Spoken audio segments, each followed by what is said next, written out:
One paw, then another onto the sea ice.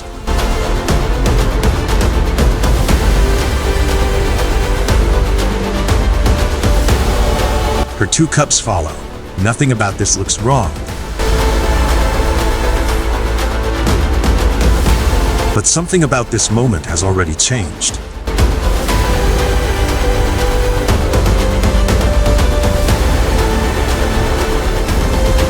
Not the ice you can see, something underneath it.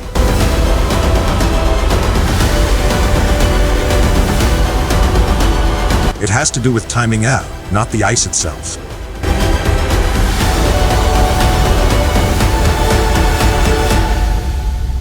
And it's the reason this walk isn't as safe as it looks. The mother moves first, one paw, then another onto the sea ice. Two cubs follow. This is not a scenic crossing. The ice is the platform that brings seals within reach. But in Western Hudson Bay, that platform is shrinking from the calendar arriving later, leaving sooner. Scientists found that the bay's ice-free period lengthened by roughly 3 weeks between 1979 and 2015, with a margin of less than 1 week in either direction. For an animal whose next meal depends on the ice, 3 weeks is not a small number. The timing matters.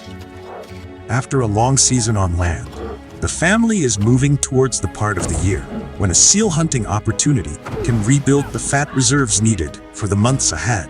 That window is not a fixed date. It opens and closes with the ice, and the same record shows bears reached shore earlier and returned offshore later than they did in the 1980s. The shift sounds small on a calendar. For a fasting animal, it can change the whole season. That is why the word hunter in this story has to be understood precisely. Greatest is a narrative label here, not a universal ranking. The animal's real distinction is specialization. A sea ice seal hunter whose advantage comes from a particular arrangement of habitat, prey, and timing. Put the bear on the ice, and the distance between predator and seal can collapse. Remove or delay that surface, and the same animal is still powerful, but the strategy that feeds it becomes harder to use. The most important part of the year is not necessarily the most dramatic chase. It is the short window when sea ice, seals, and bear physiology line up. Research on Western Hudson Bay describes spring seal pups as a major way bears build their annual fat reserves before coming ashore for summer. If access to that window changes, the cost is carried forward. A bear can survive a missed opportunity today and still look strong on camera. The deficit appears later, in the length of the fast, the condition of a mother, or the chances that a cub makes it through its first year. The movement record shows how the schedule has already changed. In the period from 2005 to 2015, bears in Western Hudson Bay came ashore about 2 weeks earlier and returned offshore about 1 week later than they did in the 1980s. That is roughly 3 more weeks in which the animals are separated from their main marine hunting habitat. It does not mean every bear arrives on the same day, and it does not mean a single warm summer explains the whole pattern. It means the population level clock has moved. The next clue is less obvious. The problem is not only how much ice remains, but what kind of ice it becomes while the bears are traveling. Between 2013 and 2018, researchers tracked 39 adult female polar bears in Hudson Bay during the breakup season from 2 May to 23 July. When late-season ice was more fragmented and changed more sharply through space and time, the bears' routes became more tortuous. They arrived on land later. That finding turns a simple map into a physical problem. 2 years can have a similar amount of ice and still offer very different journeys. A continuous field can be crossed directly. A broken, shifting field can force detours. The bear spends time moving through a less predictable surface, while the window for profitable hunting closes around it. The action is not always a sprint or a dramatic attack. Sometimes it is a long, costly route that ends with the animal reaching land later than the body can afford. It also changes how we read the phrase, earlier breakup. On a calendar, breakup sounds like one date marked on a graph. On the ice, it is a moving boundary with leads, pressure ridges, and open water appearing at different times. A bear may still find solid ground in one direction, while the direct route has broken into a maze. The Hudson Bay study did not say that every fragmented path ends in failure. It showed that the geometry of the route changes, and that change is reflected in when tracked females finally reach land. That is a small, precise result, and it is more revealing than a dramatic claim that the entire bay simply melts at once. For a mother, the timing has another layer. Her own condition and the condition of her cubs are tied to different parts of the same season. Reaching land earlier can mean a longer fast, but reaching land later can mean traveling through more broken ice before the fast begins. The trade-off is not solved by speed alone. It is a question of whether the bear can still use the best part of the spring window, and whether the energy gained then lasts until the next reliable hunting season. There is also an important counterpoint. It would be easy to blame every difficulty on ice drift. But a Hudson Bay study using drift records from 1987 to 2015 found no long-term increase in drift speed. What did increase was the variability of that drift. Bear movement was not strongly directed against the ice in any month, and the authors concluded that drift speed was unlikely to be the main factor behind the Western Hudson Bay body condition decline. The result cannot be read as proof that the ice is harmless. It narrows the mechanism.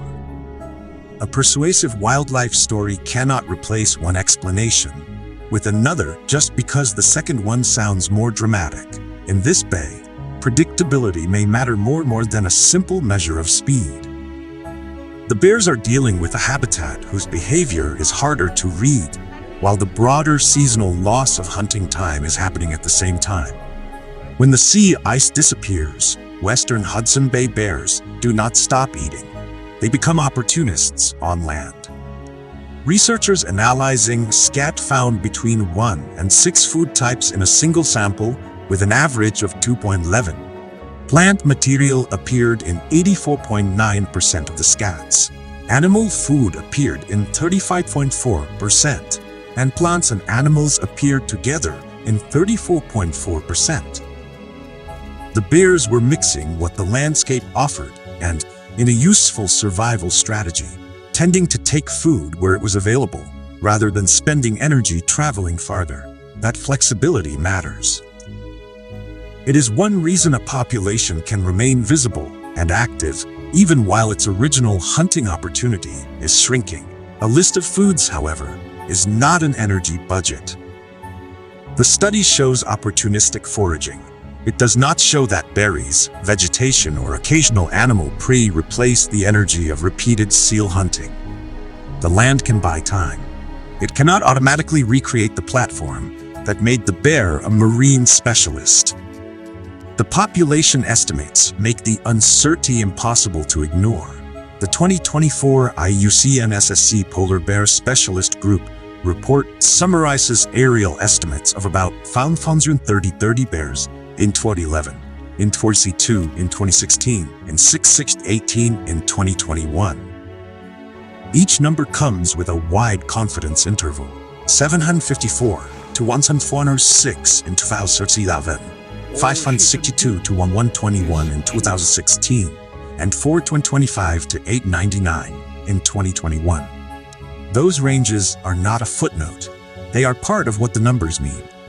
The report also shows that the change was not evenly distributed across the population. Adult females and subadults declined between 2011 and 2021, while adult males did not show the same trend. That pattern matters because mothers and younger bears sit close to the demographic bottleneck. Yet the report does not identify one neat cause. Reduced recruitment, lower survival, shifts across the western and southern Hudson Bay boundary, and harvest pressure can all affect what an aerial survey sees. The honest conclusion is a multi-factor risk, not a single sentence saying climate alone caused every missing bear. Even the survey boundary can move in practice. Western and Southern Hudson Bay are management units on a map, not walls in the water. The 2024 report describes genetic evidence of bears sampled in Southern Hudson Bay that had previously been sampled only in Western Hudson Bay. It also notes that a decrease of 224 bears in the Western Hudson Bay estimate from 2016 to 2021 was numerically the same as the increase in the neighboring estimate. That does not prove the bears simply moved across the line, but it shows why a count is not the same thing as a head count in a closed room. Distribution can change the number an aircraft sees. Harvest is part of that uncertainty too. The report says management pressure raised harvest from about 2.5% of estimated abundance to roughly 6.5% in 2021. And policy changes allowed up to half of the harvest to be female. Those figures do not replace the sea ice story. They prevent it from becoming a single-cause story. A responsible account has to hold both possibilities at once. A shrinking hunting window can increase physiological pressure, while human removals and movement between neighboring units can alter the observed population trend. Earlier work reached the same kind of warning from a different angle. The 2024 PBSG status report, summarizing the earlier Western Hudson Bay analysis, gives an estimate of about 194 bears in 1987 and 935 in 2004, and reports that survival of cubs, subadults, and older bears was linked to the timing of sea ice breakup. The direction and size of a change still depend on how the study was designed, but the biological logic is consistent. When the ice season shifts, the youngest and most vulnerable animals can feel the pressure first. There are years that complicate the picture. In 2021, the same status report recorded mean litter sizes of 1.46 cubs of the year and 1.39 yearlings in Western Hudson Bay, figures similar to neighboring subpopulations. The authors noted that favorable ice conditions in the 2 years before the survey may have helped that cohort. A good season can still matter. It can improve recruitment without erasing a longer trend. And it can remind us that polar bear ecology is not a straight line from one bad year to extinction. That variation is exactly why the title should be treated as a question rather than a verdict. Losing its world does not mean the bear has lost every ability to adapt. The land diet, the movement between subpopulations, and a favorable ice season can all create breathing room. What they cannot do is guarantee that the old sequence feed on the spring ice, arrive on land in condition, wait, then return to a dependable platform will remain available every year. Adaptation can soften a shock without making the original habitat interchangeable. The far future question is approached with a model rather than a camera. Molnar and colleagues estimated how many fasting days polar bears can endure before cub recruitment or adult survival begins to fall rapidly. They then compared those thresholds with projected ice-free days. The model reproduced demographic trends observed from 1979 to 2016. Under high greenhouse gas emissions, it projected steep declines in reproduction and survival by 2100 for all but a few high Arctic subpopulations. Mitigation extended persistence, but did not guarantee that every subpopulation would avoid severe risk. Those are modeled limits, not a countdown clock for the mother in the opening shot. They do not tell us the exact year a Western Hudson Bay bear will fail to find food, and they do not erase regional differences.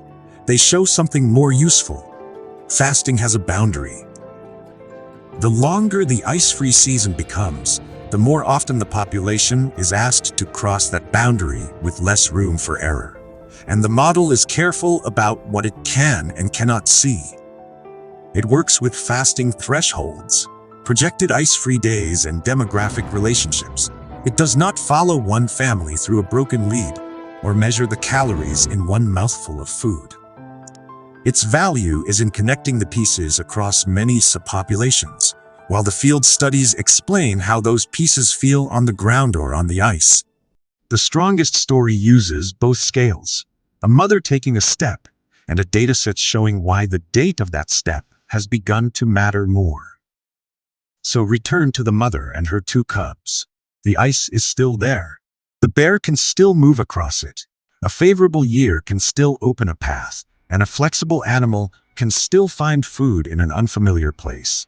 But the world beneath her paws is no longer a fixed stage. Its arrival, texture, and departure are changing together. Losing a world, in this case, does not mean every polar bear disappears overnight.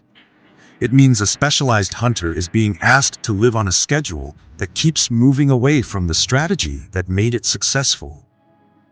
Which matters more in the years ahead, the total amount of ice, or how predictable the hunting window remains? Tell us what you think in the comments. And if you want more evidence-led wildlife stories, subscribe. The next chapter begins where the map stops looking simple.